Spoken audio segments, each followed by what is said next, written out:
तो संत ने कहा कि भैया तू इस दुनिया में रहता है तो तेने किसी व्यक्ति से प्रेम किया है?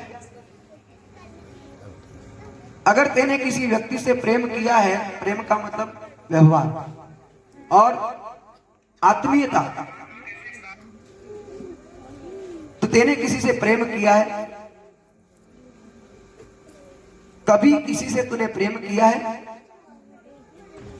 बोला कि महाराज मैंने आपको परमात्मा को कैसे प्राप्त करें ये पूछा है, और पूछा कि मार्ग कौन सा है परमात्मा का मिलने का, और आप बोल रहे हो किसी से प्रेम किया। तो कहो संत ने कि संसार में किसी से प्रेम नहीं कर पाया तो परमात्मा से कैसे प्रेम कर सकता है। हम उस मोह को प्रेम कहते हैं। प्रेम और मोह में थोड़ा सा अंतर है, अंतर को समझना पड़ेगा। मोह किसी व्यक्ति के विषय में होता है और मोह किसी वस्तु के प्रति होता है। मोह किसी पदार्थ के प्रति होता है, लेकिन प्रेम सबके प्रति होता है। प्रेम सबके लिए होता है। अद्वैत की भावना थोड़ा कठिन है ना। इसमें अद्वैत यानी सब में भगवान है, ये मानना थोड़ा हमारे लिए कठिन होता है। अद्वैत थोड़ा जो हमारे लिए कठिन होता है, ज्ञान का पथ दूसरा है। फिर भी शास्त्र कहता है इस भावना को त्यागने की आवश्यकता है। बस संसार में हम यदि प्रेम कर लेंगे, प्रेम रखेंगे, तो हमारे मन के अंदर, प्राणी के अंदर जो भय होता है वो अपने आप दूर हो जाता है।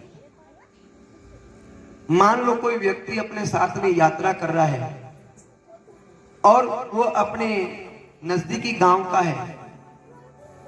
पहले परिचय नहीं था। जब परिचय नहीं था तो धीरे धीरे वो भी आया, कोई भाई साहब मुझे बिठा दो, तो वो बैठ गया पास में। धीरे धीरे परिचय हुआ कि आप किस गांव के, मैं उस गांव का, आप ये हो गया। आपस में एक दूसरे से प्रेम हो जाता है।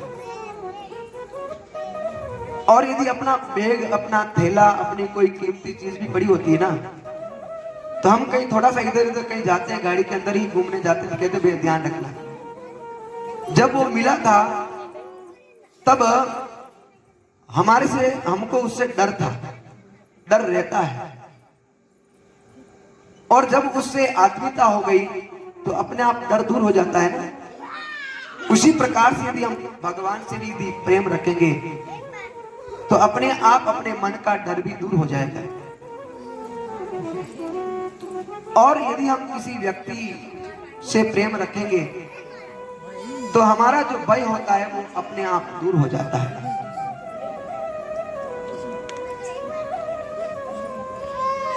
हम यदि कहें कि एक व्यक्ति सबके लिए जब देह है या शरीर है, उस शरीर से एक दूसरे व्यक्ति को जब भय रहता है तो हम प्रेम रखेंगे तो अपने आप भय दूर हो जाएगा। हमारे आसपास में भी यदि हम देखें तो पड़ोस से भी हमें डर लगता है। क्यों लगता है? क्योंकि आप उससे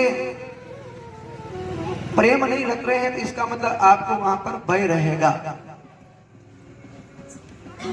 तो भय का जो अर्थात जो द्वैत अद्वैत की बात चल रही है, तो मार्ग में थोड़ा कठिन मार्ग है।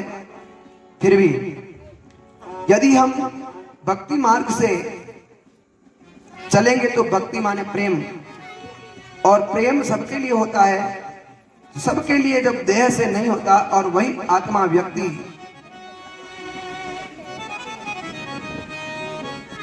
के लिए हम यो कहें हर जीव में आत्मा है। चाहे आप बड़े से ले हो, छोटे से ले हो, किसी प्राणी में ले हो, तो प्राणी मात्र में जो आत्मा है, आत्मा ही वह परम पिता परमेश्वर है। आदत बुरी सुधार लो, तेरा हो गया भजन, आदत बुरी सुधार लो। हो गया भजन, मन की तरंग मार लो। हो गया भजन, आदत बुरी सुधार लो। तेरा हो गया भजन।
इतना मन में विचार लो, बस हो गया भजन। मन की तरंग मार लो, हो गया भजन। मन की तरंग विचार लो, बस हो गया भजन। हो आदत बुरी सुधार लो, हो गया भजन। हो आदत बुरी सुधार लो, हो गया भजन। तरंग मार लो, हो गया भजन। मन की तरंग मार लो, हो गया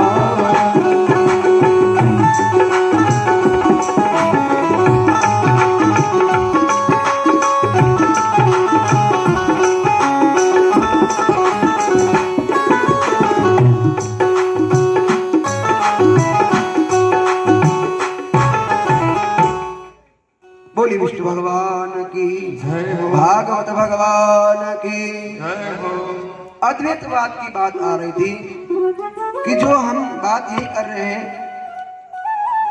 आत्मा एक ही है, अलग अलग नहीं है। और जब एक आत्मा से दूसरी आत्मा जब आपस में प्रेम कर लेगी तो भय नहीं रहेगा।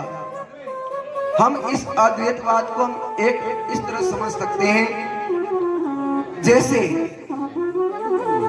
एक गड़ा है और जब गड़ा है तो गड़े के अंदर भी हम देखें तो हवा है और बाहर भी देखें तो हवा है, लेकिन दोनों में क्या है अंतर, केवल वो उस गड़े के कारण हमें अलग अलग आकार दिखाई देता है।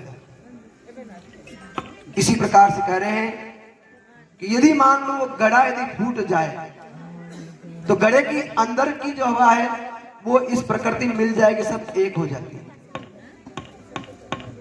लेकिन यह जिस प्रकार से हवा एक हो जाती है, उसी प्रकार इस शरीर से यदि आत्मा जब निकल जाती है तो यह शरीर पेड़ की तरह दृढ़ हो जाता है, लेकिन आत्मा जो है वो अजर अमर, वही आत्मा किसी बालक में चली जाएगी। तो यह हम ये कह सकते हैं कि वह आत्मा एक बालक में है, वही आत्मा एक युवक में है, वही आत्मा एक वृद्ध में है। और प्रेम आत्मा से होता है।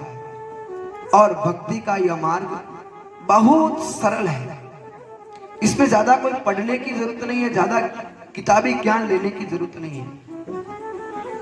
भक्ति मार्ग बिल्कुल सरल है।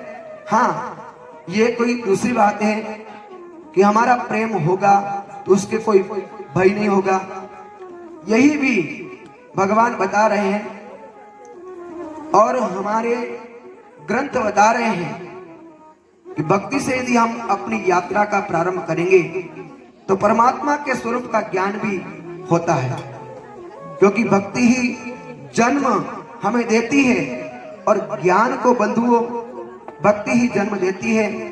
वैराग्य, जहां हमारा कोई राग नहीं है, किसी से हमारा राग द्वेष नहीं है, किसी से हमारा कोई वैराग्य, कोई किसी प्रकार का मन में घृणा नहीं है, तो वहां है वैराग्य। जहां राग और द्वेष समाप्त हो जाता है, क्योंकि जब हम राग करते हैं वहां हमारे मिलने वाले लोग बन जाते हैं।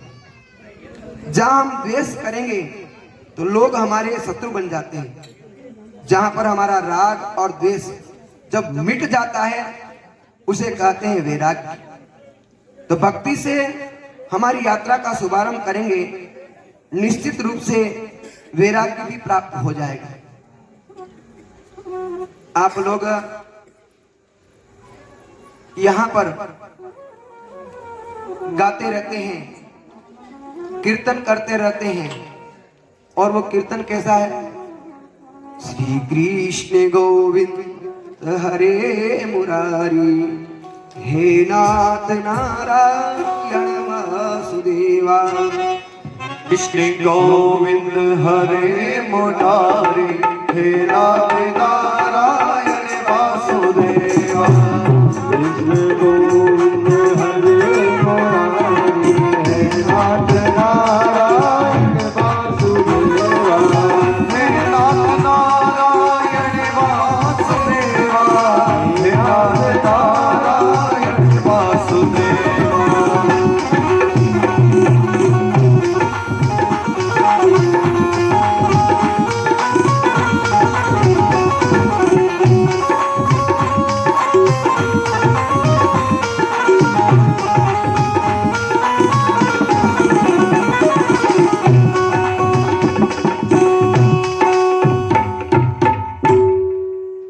यहाँ पर हम भगवान का गुणगान करते हैं, भगवान का नाम जब स्मरण करते हैं, तो यहाँ पर गुणगान करते करते आनंद तट पर आकर के जब भक्ति खड़ी हुई और भक्ति ने सनत कुमारों से प्रश्न किया कि महाराज यहाँ बैठने का स्थान देवे। इस भागवत यज्ञ में कहा कि मैं कहां बैठूं। सनत कुमारों को यह प्रश्न कर दिया भक्ति ने आकर के कि मैं कहां बैठूं। सनत कुमारों ने कहा यहां जितने भी श्रोता भक्त बैठे हैं उनके हृदय में अपने दोनों पुत्रों को, दोनों पुत्र कौन? भक्ति के दो पुत्र कौन? ज्ञान और वैराग्य। इन दोनों को लेकर के आज इन श्रोताओं में आप विराजमान हो जाओ। भक्ति और जिसके अंदर ज्ञान भी है और वैराग्य भी हो, जितनी देर बैठ करके आप कथा सुने और यहां पर जब तक आप इस संगत में, इस कीर्तन में, या कीर्तन रूपी भागवत में विराजमान रहे, वहां तक कथा में भक्ति और भाव पूर्वक सुने, क्योंकि बिना भाव रीजे नहीं हरे। जब तक हमारा भाव नहीं होगा भगवान के प्रति, तो भगवान भी प्रसन्न नहीं होता, भगवान भी कभी हिंसता नहीं। नंद राम ही केवल प्रेम प्यारा है। भगवान की कथा में हमारा भाव हो कि प्रभु के नाम में हमारी निष्ठा हो, क्योंकि भगवान कहता है कि मैं न वैकुंठ में निवास करता हूं और न ही मैं योगियों में निवास करता हूं, न ही मैं किसी भक्त के अंदर निवास करता हूं, न मैं कहीं मंदिर में रहता हूं। तो भगवान के लिए गीता में कहा है, चतुर्थ अध्याय में आया है गीता के, नाहं वसामि वैकुंठे योगिनां हृदयेन च मद्भक्ता यत्र गायन्ति तत्र तिष्ठामि नारद।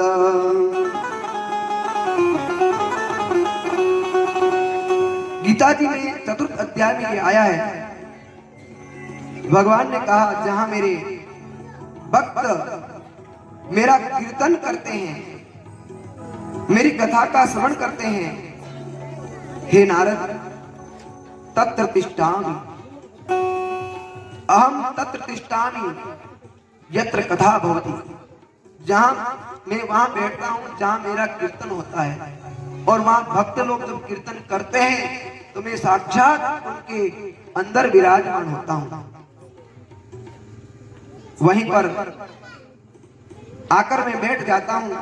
यदि भगवान के कोई आसन बिछाता हो, कोई बुला करके ठाकुर जी को बिठाता हो, तो भगवान न आसन के भूखे हैं, न मान के भूखे, न सम्मान के भूखे हैं, केवल वो तो केवल भाव के भूखे हैं। और कहा गया ना, भाव के भूखे भगवान, है ना। और भगवान केवल भाव के भूखे होते हैं। कह रहे हैं कि निश्चित रूप से गोविंद को आना ही पड़ता है, तब जब हम भाव से भगवान को हम याद करते हैं। जहां जहां पर भागवत रूपी आसन बिछ जाता है, वहां पर आकर साक्षात मेरे गोविंद भी विराजमान हो जाते हैं। लगता है कि धीरे धीरे यह गांव, यह स्थान वृंदावन धाम बन जाता है। जो आपके समक्ष आज शास्त्र रखा है, यह केवल शास्त्र नहीं, प्रत्यक्ष भगवान कृष्ण स्वरूप है। जहां यह विराजमान हो जाते हैं, ये वृंदावन धाम बन जाता है। भगवान बांके बिहारी लाल का स्थान हो जाता है। ठाकुर जी कहते हैं, जो मेरे लिए भाव रखे, और भाव भी कैसा, समर्पण भाव रखे। जैसे हम भगवान के लिए आहुति देते हैं ना, जैसे अग्नये स्वाहा, और फिर क्या कहते हैं, इदम न मम। तो ये क्या हुआ, समर्पण भाव। मैंने घी आपके लिए दिया, अब ये घी मेरा है। इस भाव से जब भगवान के पास में बैठते हैं, मारो वालो भूखों से प्रेम रो रे, मारो वालो भूखों से प्रेम रो रे, प्रेम रो रे, वो तो प्रेम रो रे, प्रेम रो रे, वो तो प्रेम रो रे, मारो वालो भूखों से प्रेम रो रे।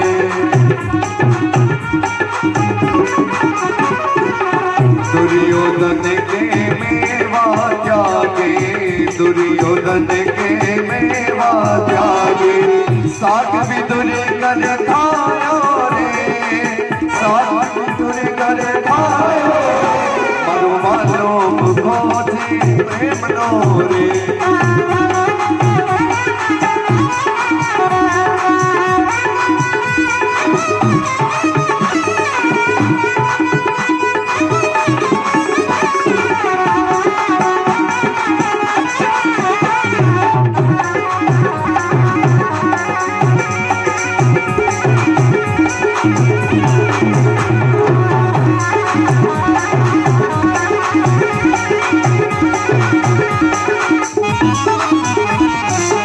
मीरा मई पदराज को प्यार, मीरा भाई पदराज को प्यार। जैनो मेहनत की नोरे, जैनो मेहनत की नोरे, मारो वालो बुको छे प्रेम नोरे।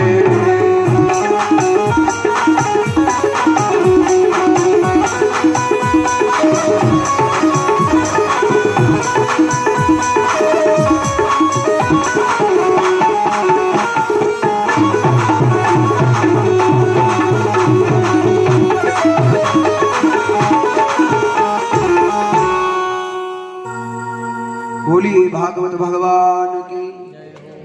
हम यदि निष्ठा से भगवान को समर्पण हो जाते हैं, भगवान कहते हैं कि मैं उसके लिए पूर्ण समर्पित हो जाता हूं।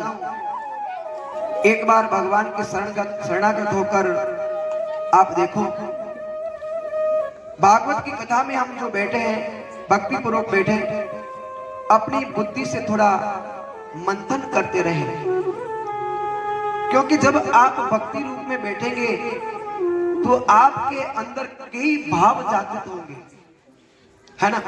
क्योंकि एकदम कोई काम नहीं हो सकता। आप विचार करना, कल केवल 5 मिनट आप भगवान के सामने बैठ करके भगवान का नाम लेना। आप जितना भगवान का नाम नहीं लोगे उतने कई विचार आ जाएंगे। मेरे को उसने गाली दे दी, मेरे को उसने ये कह दिया, मेरा उसने वो कर दिया, आज मैं उसका ये कर दूंगा, कल ये करके ये कर दूंगा। ऐसे भाव कई आएंगे, विकार आएंगे। तो भगवान के यहाँ जब बैठते हैं, थोड़ा मंथन करते हुए, समझते हुए, भगवान का भाव रखते हुए यहाँ बैठना है। अपने ज्ञान के द्वारा कथा को थोड़ा मंथन करना है, क्योंकि कथा में से कुछ सूत्र ऐसे होते हैं जिससे हमारा जीवन सुधार हो जाता है। ऐसे सूत्र भी प्राप्त हो जाते हैं। वो जो सूत्र है, हमारे जीवन जीने की कला हमें प्राप्त हो जाती है। सूत्र रूप में हमारे जीवन में काम आएंगे और आ जाते हैं। भागवत में जीवन के जीने के सूत्र भी बताए हैं, और भागवत में 2 प्रकार का धर्म का वर्णन किया है। पहला है अपर धर्म, दूसरा है पर धर्म। भागवत जीने के लिए सूत्र भी बताते हैं, जितनी देर कथा में बैठो तब तक कम से कम वैराग्य रखना है। घर का, परिवार का, समाज का, व्यापार का, ये सब चिंतन है, ये मनन जो होता है, कुछ समय भगवान को दे दो। भगवान थोड़ी देर आप ले लो और आप हमारे पास में आ जाओ। ऐसा करते हुए, ऐसा विचार करते हुए कथा में बैठना चाहिए।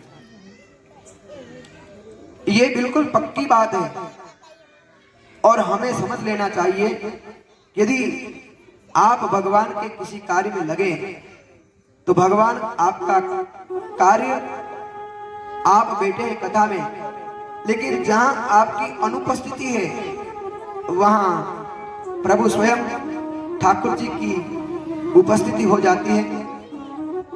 ऐसे कई बार मेरा खुद का अनुभव है कि जब मैं घर से कभी निकलता हूँ, है ना, तो कहीं जल्दी जाना है, जितने में गाड़ी पंचर हो गई मान लो, तो भगवान के ऊपर हमारा विश्वास होगा, प्रेम होगा, और भगवान का चिंतन करते हुए चलेंगे, तो कोई ऐसा मिलेगा कि पंडित जी क्या हुआ, क्या गाड़ी पंचर हो गई, और आपकी गाड़ी साइड में रखो, चलो मेरी गाड़ी में चलो।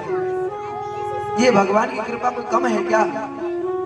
क्योंकि हमने हमारा जो चिंतन है, मनन है, वो भगवान की ओर लगाया और भगवान की ओर समर्पित करते हुए चलते हैं, तो ठाकुर स्वयं वहां पर अपनी उपस्थिति दे देता है।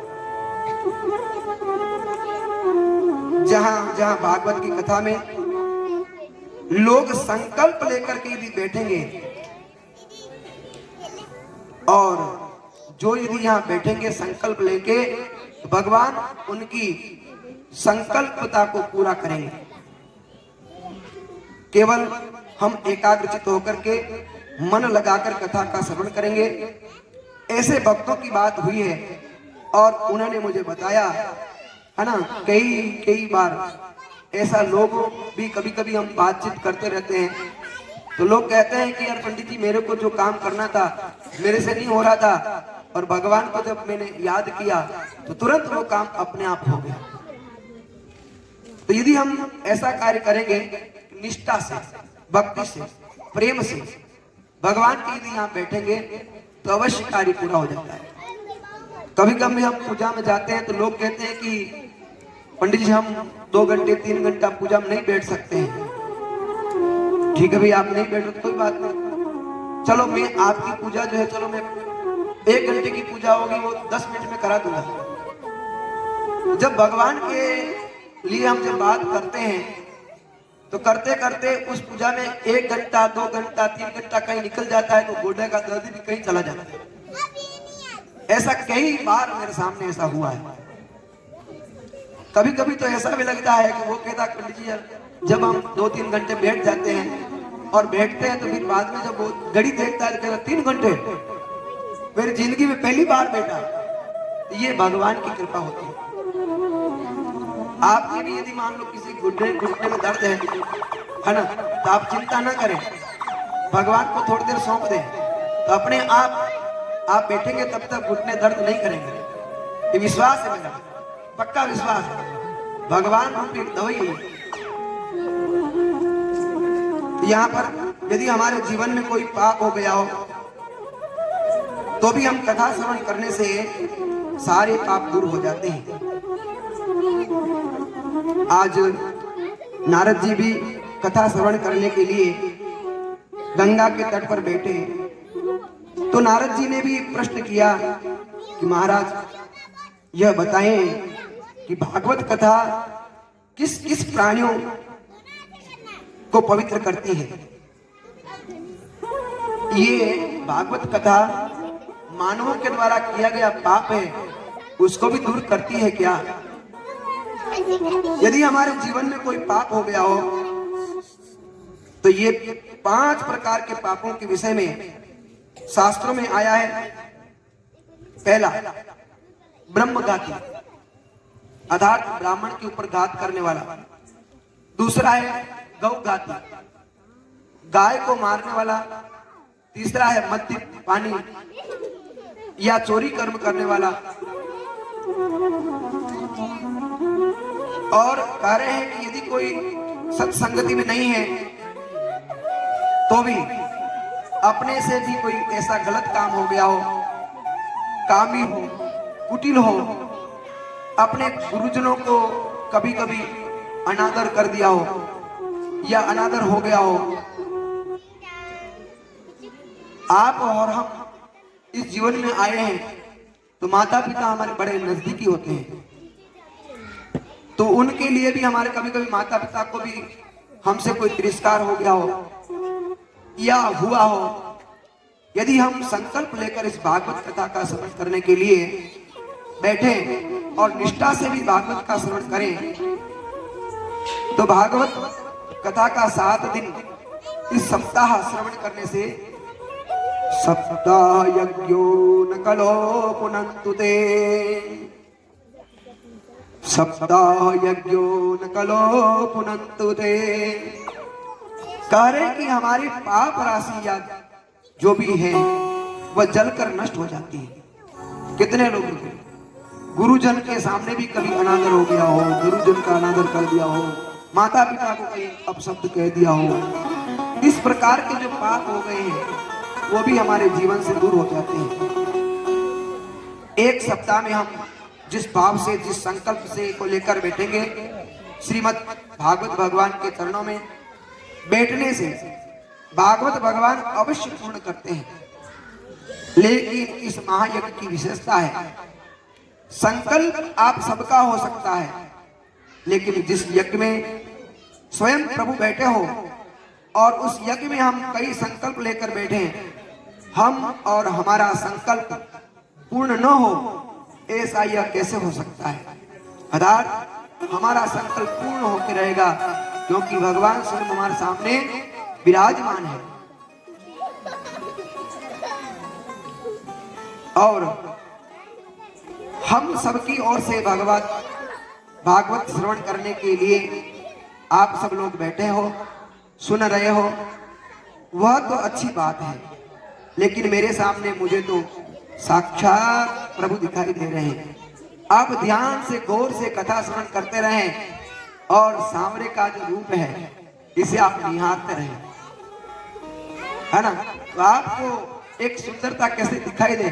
कथा पूर्ण होने के बाद में आप अपने घर पर जब जाएं, जब आप शयन करें, उस समय इस मूर्ति को आप अपने आप आंखों में देखना कि स्वयं सांवरा आपको एक दूल्हे के रूप में दिखाई देता हुआ, आपको आशीर्वाद देता हुआ दिखाई देता है।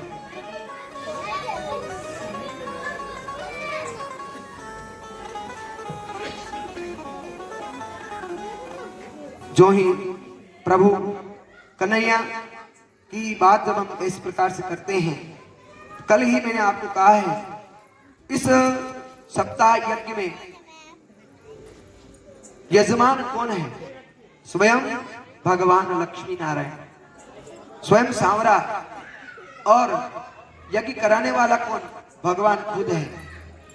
ऐसे साक्षात हमारे विराजमान सामने हैं, तो हमारे ऊपर जब भगवान की मेहरबानी क्यों नहीं होगी? जरूर अवश्य होगी। संकल्प हुआ न हो ऐसा व्यक्ति न हो सकता। आप जो संकल्प लेकर आए हो, भागवत भगवान की कृपा से, आशीर्वाद से वो संकल्प अवश्य पूरा होगा। मैं अभी आपको संकल्प के लिए इसलिए कर रहा हूं, कल मैंने आपको कहा था कि आप कोई उद्देश्य लेके आए, कोई संकल्प लेके आना। बिना उद्देश्य कोई कार्य सिद्धि नहीं होती।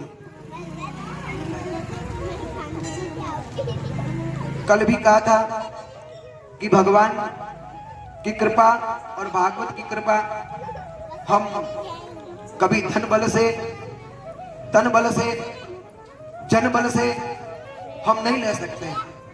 केवल प्रभु की कृपा से ही, प्रभु की कृपा की मेहर से ही हम भागवत का आनंद ले सकते हैं।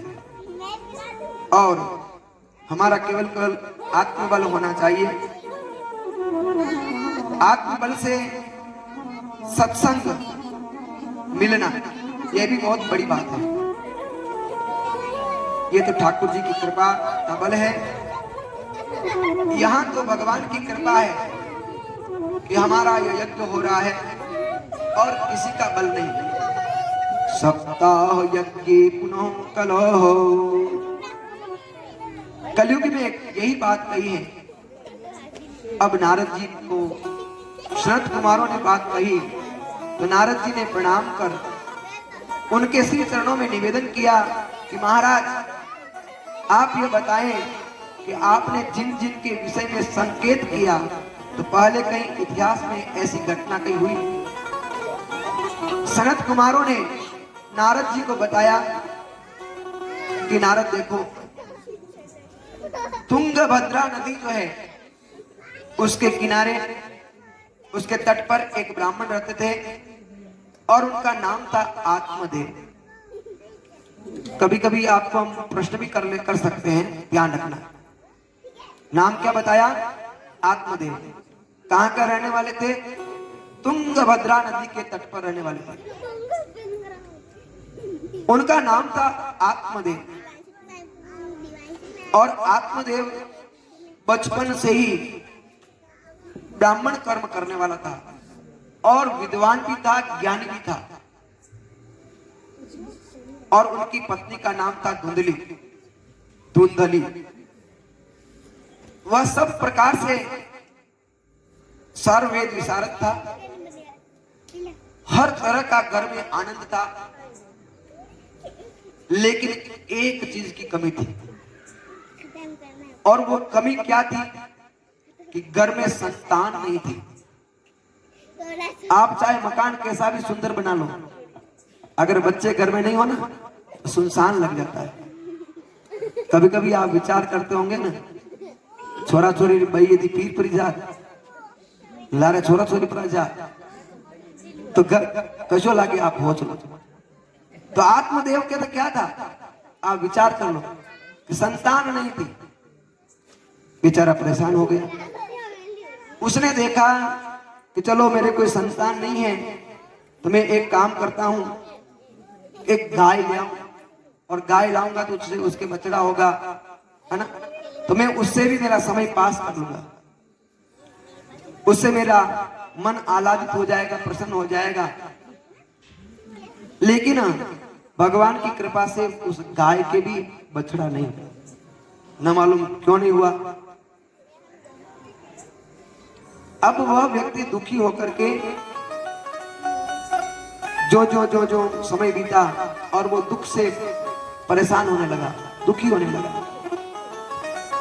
एक दिन उसके मन में विचार आया, क्यों ना साला मैं इस जंगल में जाऊं और क्या न कुछ करके आ जाऊं।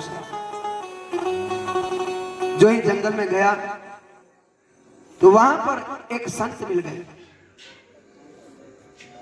तो जंगल में, वन के अंदर जो जंगल में जो है आत्मदेव उदास मन से बैठा हुआ और आंखों में आंसू, रोता हुआ दिखाई दे रहा। वहां पर संत ने देखा कि हे ब्राह्मण, तू इतना उदास क्यों है? तो उसने कहा कि प्रभु क्या करूं कि मेरे घर पर संतान नहीं है, सब कुछ है, और प्रभु जब मैं ये सोच करके कि मेरे घर पर एक गाय रखूंगा तो गाय लाया तो वो भी बांझ हो रही, घर पर तुलसी का पौधा लगाया तो तुलसी का पौधा भी सूख गया। आप एक और बात समझो कि जब मैं खेत से सब्जी लेकर घर जाता हूं तो सब्जी भी अपने आप सूख जाती है। उस समय संत ने उनको देखा, पूरा निरीक्षण किया, आत्मदेव को कहा, हे आत्मदेव, तेरे 7 जन्म तक है जो है संतान योग नहीं है। तो उसने कहा प्रभु आप जो मुझे कह रहे हो संतान नहीं है, तो जो ही यह बात सुनी आत्मदेव ने, और सुनते सुनते संत ने भी उसके ऊपर कुछ बातें कह दी कि क्या है तेरे जीवन में, क्या नहीं है, ये वैराग्य ले लो, संत बन जाओ, भक्ति कर लो, सब कुछ कर लो। आत्मदेव ने कहा जैसा भी मैं भक्ति भक्ति बार बार कर रहा हूं, प्रेम प्रेम बार बार कर रहा हूं। तो आत्मदेव ने कहा कि प्रभु आप जो कह रहे हैं वो सब मैं कुछ जानता हूं, सब चर्चा मैंने सुनी है, कई प्रकार की मैंने चर्चा की है, ये जो बातें हैं मेरे आत्मा में नहीं उतरती है, मेरे गले नहीं उतरती है, आप तो मुझे कोई ऐसा उपाय बता दो। ठीक है, किसी तरह से आप जो ज्ञान की बात कर रहे हो वो ज्ञान की बात मेरे पास में टिक ही नहीं रही है, बस आप मेरे लिए ऐसी कोई आप उपाय बताओ। संत ने कहा ब्राह्मण तू रो मत,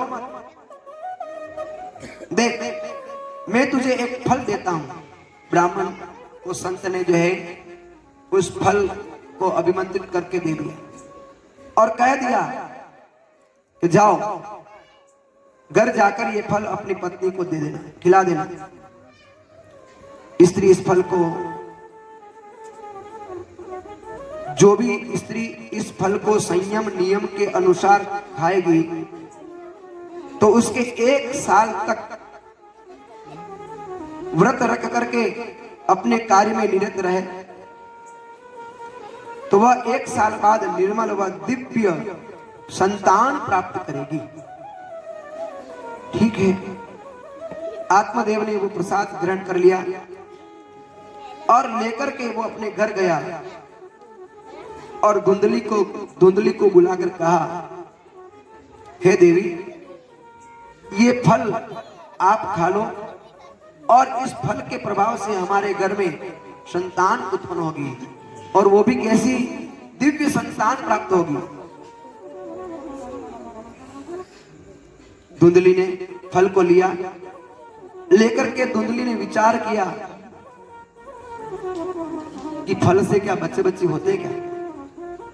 कल कहा था कथा कि संशय नहीं करना चाहिए, संदेह नहीं करना चाहिए। आप भगवान के अंदर संशय करोगे तो काम नहीं चलेगा। यहां तक कि यदि हम कोई मंत्र कर रहे हैं, कोई भजन कर रहे हैं, संशय हो गया तो उसका फल नष्ट हो जाता है। कल इसीलिए संशय की बात आई थी। तो धुंधली ने अपने मन में संशय कर दिया। और दूसरी बात यह है कि जो ही फल लिया, संशय तो हो गया, क्या फल से क्या होगा क्या। दूसरा, यदि मैं फल खाऊंगी तो मेरे शरीर में ना मालूम बच्चा आएगा, है ना, तो मैं मोटी हो जाऊंगी, पेट बड़ा हो जाएगा, लोग कैसे कैसे क्या क्या कहेंगे, किस प्रकार की बात होगी। तो उसने क्या किया कि ये विचार करते करते करते वो भी उदास होने लगे। अब क्या करूं, मन में थोड़ी शंका रही और शंका रहते रहते उदास हो गई। उस समय में उसकी बहन आ गई। बहन ने कहा, बहन आज हमेशा मैं आती हूं तो बड़ी प्रसन्न रहती हो, आज आप उदास कैसे हो, क्या कारण है। उस समय में धुंधली ने अपनी बहन को कहा, बहन क्या बताऊं कि आज पतिदेव कहीं गए और किसी संत ने ये फल दिया है और कह दिया कि ये फल खा लेना, इससे हमारा संतान पैदा हो जाएगा। और यदि मैं फल खा लूंगी तो ये बात हो जाएगी, ऐसी ऐसी बात हो जाएगी। तो धुंधली की बात सुनकर के बहन ने कहा, है बहन देख, तेरे घर में आनंद ही आनंद है, ठाट बाट है, सब कुछ ठीक है, तेरे केवल पुत्र नहीं है, चलो कोई बात नहीं, मेरे पुत्र बहुत है, 8 बच्चे हैं,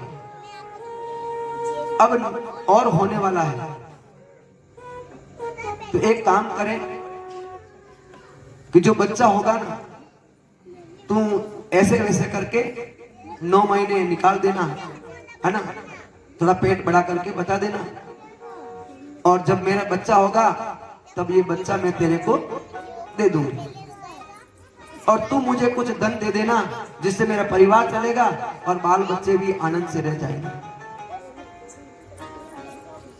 धुंधली ने अपनी बहन की बात को मान लिया। दोनों बहनों में विचार विमर्श हुआ। अब पहला अपराध तो क्या हुआ, क्या किया, पति के सामने झूठ बोलना। और दूसरा क्या किया, जो प्रसाद दिया उस प्रसाद की अवहेलना कर दी। और जब कोई पाप करते हैं ना, तो एक पाप को छुपाने के बाद में कई प्रकार के पाप करने पड़ जाते हैं। एक झूठ को छुपाने के पीछे कई बार झूठ बोलना पड़ता है। यदि अधर्म को रोका नहीं जाए, गलत कार्य को रोका न जाए, तो दूसरा अपराध भी होगा। तो उसने कहा कि देखो, घर में अभी गाय है, वो भी बांझ है, चलो उस गाय को यह फल खिला देते हैं, तो इससे एक परीक्षा भी हो जाएगी ना, परीक्षण भी हो जाएगा। उन्होंने क्या किया, उस फल को गाय को खिला दिया। इधर धुंधली की बहन के भी पुत्र धीरे धीरे थोड़े दिनों बाद में पुत्र पैदा हो गए। उस बालक को लाकर के धुंधली को छुटके से दे दिया। आत्मदेव को खबर मिली, जय हो, बधाई हो, बधाई हो, आपके पुत्र हुआ। आत्मदेव ने भी बड़ी बड़ी बधाइयां बांट ली, सहनाइयां बजा ली। और अपने तो घर पे क्या होता है, बच्चा होता है ना, तब क्या करते, थाली बजाते हैं। लेकिन ध्यान रखना, थाली बजाने का अर्थ क्या है, जब लड़का होता है थाली बजाते हैं, लड़की होती है तो क्या बजाते हैं मालूम है। हाँ, तो दोनों को बजने में अंतर है ना, आप ध्यान रखना। लेकिन ध्यान रखना, थाली बजाने का मतलब क्या है, ध्यान रखना, कब बर्तन फोड़ने वाला आ गया। और जब कन्या जन्म होती है घर में तो बड़ी खुशी होती है, ध्यान रखना। आप और हम इसको थोड़ा गलत लेते हैं, गलत अर्थ में लेते हैं, नहीं। जब बच्चा होता है तब थाली बजा के बजाते हैं, बता देते हैं कि हमारे घर में बच्चा हुआ, बच्चा हुआ, बच्चा हुआ। और जब लड़की होती तो छादला बजाते, थप थप थप। उसका अर्थ दूसरा है, ध्यान रखना। मैं जो कह रहा हूं, मेरा मानना है ये मेरा निजी विचार भी आप समझ सकते हैं। थाली बजाने का मतलब ये है कि अब घर में बर्तन फोड़ने वाला आ गया। एक बच्ची को आप कोई खिलौना दो, वो बड़ी सुरक्षित रखेगी, उसको सजाएगी, और एक बच्चे को दो वो खिलौना, बच्चा उसको तोड़ मरोड़ करके मिस्त्री बन जाएगा। अब लड़की यदि पैदा होती है घर में तो छादला बजाते हैं ना, उसका मतलब यह है अब आपके घर में लक्ष्मी आई है। तो कभी ये तो नहीं कहा लड़का पैदा नारायण नारायण आए, ऐसा कभी कोई कहता है? कई छोरो भी, बालक भी, भाइयों भी, लेकिन लड़की के लिए कितना अच्छा आदर सूचक है, लक्ष्मी जी आए हैं। छादला बजाने का मतलब यह है अब हमारे घर में जो खाकला है, भूसा है, वो दूर होने वाला है। अब हमारे घर में लक्ष्मी जी आ गए, आनंद होगा। तो आत्मदेव ने भी वहां पर बधाई बांटी, लेकिन थोड़ा सा जो समय हुआ तो उसने धुंधली ने आत्मदेव को सूचना भेज दी, महाराज आप बधाई तो बांट रहे हैं, खुशी तो हो रही है, लेकिन मेरे स्तन में दूध नहीं आया। ये और बोल दिया। तो आत्मदेव ने कहा कि प्रभु विधाता तेरा कैसा योग है, इस दुनिया में जो भी जीव आता है उसके पहले भोजन आ जाता है, लेकिन मेरा तो दुर्भाग्य है कि साला स्तन में दूध भी नहीं। अब क्या किया जाए? उसी समय धुंधली ने अपने पतिदेव के साथ में विचार विमर्श किया कि एक काम करें। तो क्या करें कि इसी समय में मेरी बहन के एक बच्चा हुआ है और वो मर गया, तो क्यों ना मेरी बहन को यहाँ बुला दूं, तो काम भी घर में हो जाएगा और इस बच्चे का पालन भी हो जाएगा, क्योंकि ये दूध उसको दूध पिला देगी, बच्चा बड़ा हो जाएगा। आत्मदेव बड़े भोले भाई, कह दिया कि बात ठीक, उनको बुला दो। बात मान ली और धुंधली ने अपनी बहन को बुला दिया। अब वो काम चलने लग गया, बच्चा धीरे धीरे बड़ा होने लगा और ऐसे होते 3 महीने निकल गए। 3 महीने जो ही निकले और उस समय में क्या हुआ, आप एक आश्चर्यचकित बात, आप विश्वास नहीं करेंगे इस बात पर, लेकिन भागवत में विश्वास करना पड़ेगा। जो बात आई वो सत्य बात आई हुई। भागवत में क्या कहा, त्रिमासे निर्गत चाध साधेनु सर्वांग सुंदरम दिव्यम निर्मलम कनक प्रभम।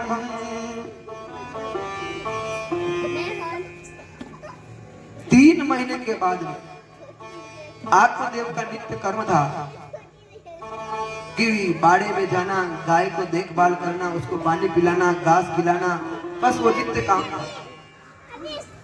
तो एक दिन आत्मदेव जो ही गया गाय के पास में, तो क्या देखा उन्होंने, अति सुंदर एक बालक पड़ा हुआ है और गाय उसके पास में जो है उसकी देख रेख कर रही गाय। और बच्चा भी कैसे दिखा, सुंदर दिव्य, अंग अंग चमक रहा है ऐसा, कांति झलक रही थी, जैसे मणि चमकती है ना, इस प्रकार से वो बच्चा चमक रहा था। आत्मदेव बड़ा आश्चर्यचकित हो गया कि जो गाय के पास में जो बच्चा है वो कैसा बच्चा है, एक बालक के रूप में, और उसका जो कान है वो गाय के कान जैसा था। तो ऐसा लक्षण देख करके उस बच्चे को उन्होंने उठाया। उस बच्चे का नाम गोकर्ण रखा। कर्ण माने कान और गो माने गाय, गाय जैसे कान वाला, उसका नाम रख दिया गोकर्ण। गोकर्ण भी अब देखो धीरे धीरे बड़ा हुआ। और जो धुंधली का जो बच्चा है बहन के द्वारा लाया हुआ, अब दोनों ने जो नामकरण किया, तो धुंधली ने नामकरण क्या कर दिया? धुंधुकारी। और इधर बच्चे का नाम कर दिया गोकर्ण। नामकरण जब करते हैं तो हमें ध्यान रखना चाहिए तो किस प्रकार का हम नाम रखें, अपने बच्चे का हम नाम कैसा रखें। आजकल चिंकी पिंकी इत्यादि रखते हैं ना, नाम बिना विचारे नाम रख देते हैं। जैसे एक कक्षा में पढ़ाने गए थे, एक बच्ची का नाम था श्लेष्मा। जब उस बच्ची का नाम देखा रजिस्टर में चढ़ा हुआ श्लेष्मा, तो जब उस श्लेष्मा शब्द के ऊपर देखा तो श्लेष्मा का अर्थ हुआ चिपचिपा। श्लेष्मा का मतलब चिपचिपा। तो हमें भी नाम विचार कर रखना चाहिए। उस श्लेष्मा का चिपचिपा का मतलब होता है हमारे नाक से निकलने वाला जो होता है, श्लेष झिल्ली है, और श्लेष झिल्ली से जो पदार्थ निकलता है उसे श्लेष्मा कहते हैं। नाम तो बड़ा दिखाई दिया, अच्छा दिखाई दिया श्लेष्मा, लेकिन नाम भी हमें विचार करके रखना चाहिए। अब आप विचार रखो श्लेष्मा का अर्थ क्या हो, मैं बोलना चाहूंगा क्या, आप समझ लो खुद, है ना। और अपनी भाषा में क्या कहते हैं, शेबड़ा। इसलिए नाम हमेशा ऐसा रखना चाहिए जो सुंदर हो, अच्छा हो, भगवत नाम हो। वहां पर नाम रख दिया, एक का नाम गोकर्ण किया और दूसरा का नाम जो धुंधुकारी कर दिया, धुंधली के बच्चे का धुंधुकारी कर दिया। गोकर्ण जी महाराज हैं, बड़े विद्वान हो गए, बड़े पंडित बन गए, और धुंधुकारी बड़ा उद्यम मचाने वाला हो गया। जहां देखो उसकी उद्यमता चलती रहे, धाका दीप धमाका करता रहे, है ना। जिधर रास्ते जाए उधर जाए, किसी के जो है परेशान करता हुआ ही चले, ऐसा धुंधुकारी का स्वभाव हो गया।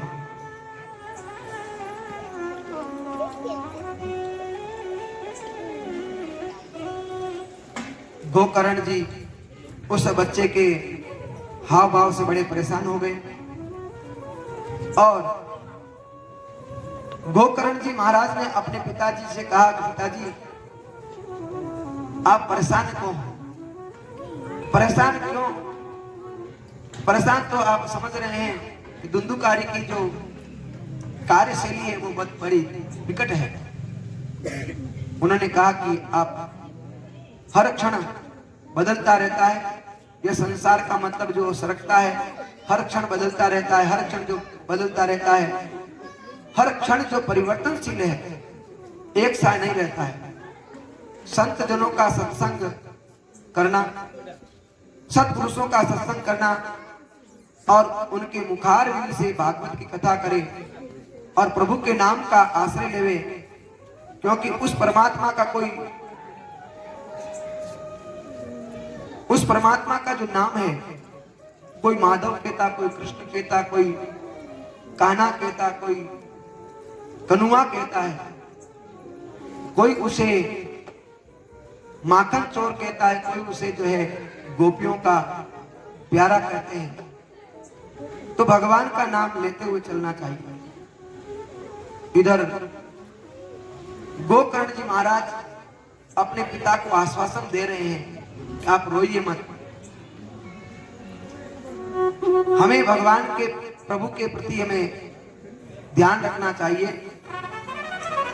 उसी रूप में हम जिस रूप में हम भगवान को निहारते हैं, देखते हैं, उसी रूप में भगवान हमें दिखाई देते हैं। आज मनोकामना और भावना को पूर्ण करने के लिए गोकर्ण जी अपने पिताजी को कह रहे हैं कि भगवान का नाम स्मरण करो, और उसका स्मरण करेंगे तो भगवान जरूर अपना अच्छा करेंगे। तो आप तो किसी न किसी स्वरूप में उसको नाम जप करो। तो आत्मदेव जी ने कहा कि ये अब मेरे बस की बात नहीं है, अब इससे मैं इतना परेशान हो गया हूं कि मैं तो इस वन में जाऊंगा और जंगल में जाकर के मेरा काम करूंगा। जब आत्मदेव जंगल की ओर जा रहे थे, वन की ओर जा रहे थे, उस समय भगवान का गुणगान करते हुए जा रहे थे। किस प्रकार से गुणगान कर रहे थे। कोई कहे गोविंदा कोई गोपाला, मैं तो कहूँ सावरिया बांसुरी वाला, मैं तो कहूँ सावरिया बांसुरी वाला।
भगवान को हम याद करते हैं, कभी भी ध्यान रखना भगवान अकेले नहीं जाते हैं, है ना।